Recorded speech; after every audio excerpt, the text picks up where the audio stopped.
News agency Reuters के मुताबिक Gaza में इजरायल की सेना के घुसते ही पश्चिम एशिया में भीषण जंग भड़क सकती है, क्योंकि ईरान लगातार इजरायल को चेतावनी दे रहा है कि अगर उसकी सेना गाजा की सीमा में घुसी तो कई मोर्चों पर भयानक युद्ध शुरू हो जाएगा।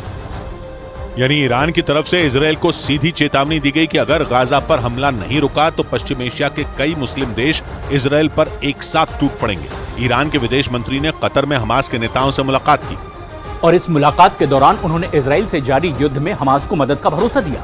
और रॉयटर्स के मुताबिक इस दौरान उन्होंने इजरायल को धमकी देते हुए दो टूक कहा कि गाजा में इजरायल ने अगर ग्राउंड अटैक यानी घुसकर हमला किया तो हमास को मदद पहुंचाने वाले गाजा की धरती को इजरायल के सैनिकों का कब्रिस्तान बना देंगे। 7 अक्टूबर को हुए हमले का बदला लेने के लिए इजरायल की सेना गाजा पर लगातार बारूद की बारिश कर रही है और हमास के ठिकानों को तबाह कर रही है। लेकिन अगर इस युद्ध में ईरान की एंट्री हो गई तो जंग की सूरत बदल जाएगी, क्योंकि ईरान के इस जंग में कूदने के साथ ही इजरायल की सीधी टक्कर ईरान की मजबूत सेना से होगी। हालांकि तकनीक और सैन्य ताकत के मामले में इजरायल भी ईरान से कम नहीं है, लेकिन लड़ाई अगर ईरान और इजरायल के बीच शुरू हो जाती है तो हालात बेहद भयानक हो सकते हैं, क्योंकि इजरायली वायुसेना में कुल विमानों की संख्या 601, वहीं ईरानी एयरफोर्स में 541 विमान है। इजरायल की फौज के पास करीब 2300 टैंक हैं, जबकि ईरान के पास 4071 टैंक मौजूद हैं। लेकिन लड़ाकू विमानों के मामले में इजरायल ईरान से आगे है, क्योंकि इजरायली वायुसेना में लड़ाकू विमानों की संख्या 241 है, जबकि ईरानी एयरफोर्स में कुल लड़ाकू विमानों की संख्या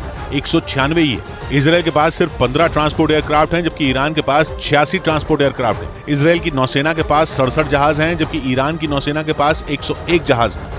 मतलब ये कि तकनीक और सैन्य ताकत के मामले में दोनों एक दूसरे को पूरी टक्कर देते हैं। इधर गाजा पट्टी से निकलने की कोशिश में रफा बॉर्डर पर फिलिस्तीन के नागरिकों की भारी भीड़ जुड़ गई। गाजा पट्टी और मिस्र के बीच मौजूद यह बॉर्डर इजरायल की सेना की तरफ से की जा रही ताबड़तोड़ बमबारी की वजह से बंद है।